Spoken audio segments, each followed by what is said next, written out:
শুধুমাত্র 2টা কাঁচা আলু দিয়ে ঝটপট বিকালের নাস্তা তৈরি করা যাবে। ঠিক এরকম একটা রেসিপি আজকে শেয়ার করছি। যাদের হাতে অল্প সময় থাকে, ঝটপট নাস্তা তৈরি করতে চান, তাদের এই রেসিপিটা অনেক কাজে আসবে। আমার এই চ্যানেলটা সাবস্ক্রাইব করবেন নাস্তাটা ভালো লাগলে, আর আমাদের পাশে থাকবেন। এর জন্য 2টা আলু প্রথমেই আমি সিদ্ধ করে নিয়েছি।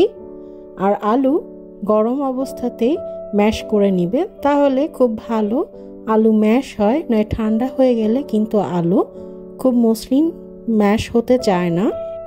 আলুটা ভালো করে ম্যাশ করা হয়ে গেলে এর মধ্যে আমরা অল্প কিছু উপকরণ অ্যাড করব।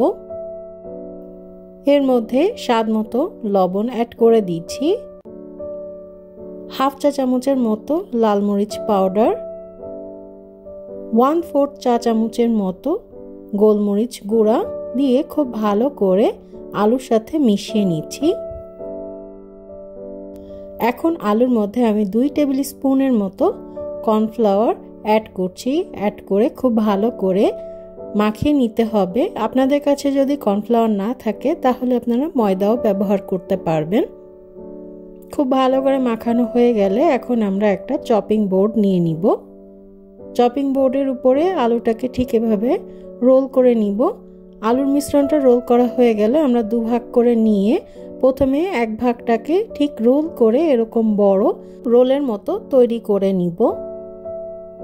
যদি এটা আপনার বোর্ডের উপরে লেগে যায়, হালকা একটু কর্নফ্লাওয়ার দিয়ে নিতে পারেন। এখন একটা কাঁটা চামচ দিয়ে উপর থেকে ঠিক প্রেস করে এভাবে ডিজাইন করে নিতে হবে। আশা করি আপনারা দেখে বুঝতে পারছেন। ডিজাইন করা হয়ে গেলে আমি এখন ছুরি দিয়ে ছোট ছোট টুকরা করে কেটে নিব। এভাবে আমি আরেক পোর্শন যেই আলুর মিশ্রণটা রেখেছিলাম সেটাকেও এরকম ছোট টুকরা তৈরি করে নিব। এখন আমাদের লাগবে একটা রুম টেম্পারেচারের ডিম। তার মধ্যে আমি সামান্য একটু লবণ দিয়ে ভালো করে ফেটে নিব। একটা টুকরা পটেটো নাগেট দিয়ে এখন আমি তুলে ব্রেড ক্রামের মধ্যে গড়িয়ে নিব। ব্রেড ক্রামের মধ্যে দিয়ে খুব ভালো করে লাগিয়ে নিতে হবে। ব্রেড ক্রাম লাগানো হয়ে গেলে আমরা আবারও ডিমের মধ্যে ডিপ করে ভালো করে ডিম ঝরিয়ে আবারও ব্রেড ক্রাম লাগিয়ে নিব। এভাবে ডাবল কোট করে নিতে হবে প্রত্যেকটা পটেটো নাগেটকে। ডাবল কোট করে নিলে এটা বেশি ক্রিস্পি হয় এবং ভাজার সময় এটা ফেটেও যায় না। প্রত্যেকটা পটেটো নাগেটকে আমি ডাবল কোট করে নিয়েছি। আপনারা চাইলে এভাবে ফ্রিজে রেখে 1 মাস এটা সংরক্ষণ করতে পারবেন। এ পর্যায়ে চুলায় আমি তেল দিয়ে গরম করে নিয়েছি। তেল গরম হয়ে আসলে আমি এখন পটেটো নাগেটগুলা মিডিয়াম হিটে ক্রিস্পি করে ভেজে নিব।